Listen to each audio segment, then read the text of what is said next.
We're going to start off with a question. This format's going to be a little bit more interactive, okay? So enjoy it. When you think of the word stewardship, participation, what words come to mind? What do you think? What words? Shepherding. Okay. Guidance. Guiding. According to the Vine's Complete Expository Dictionary, the word steward or stewardship, it's a word that means a manager of a household or of a state. It's broken up between two words in the Greek.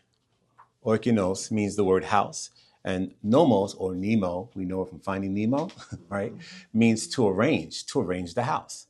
So it's someone who manages the estate of a house, who arranges the house. It's not the owner. Keep in mind that. You're not the owner, you're the manager of the estate and the house.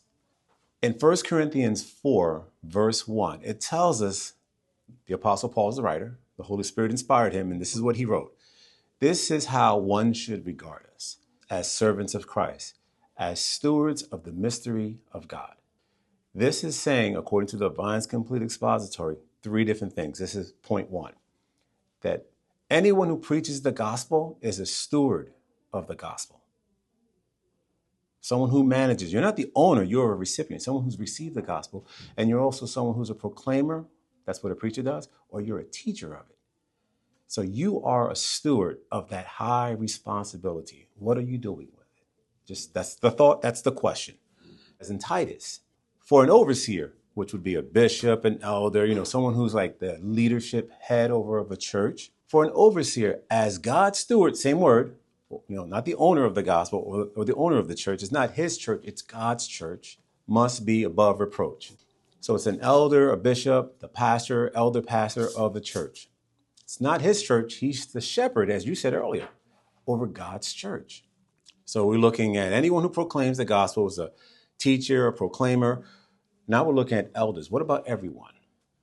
Because I said that, but I didn't show you that.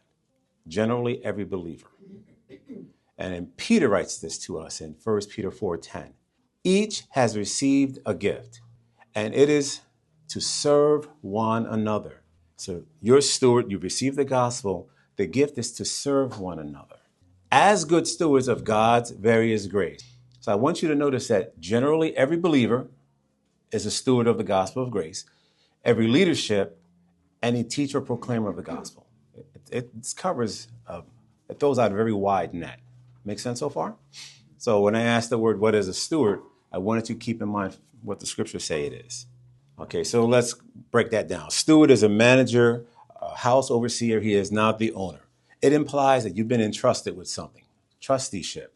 You have a responsibility, and you are in partnership with the owner of the house.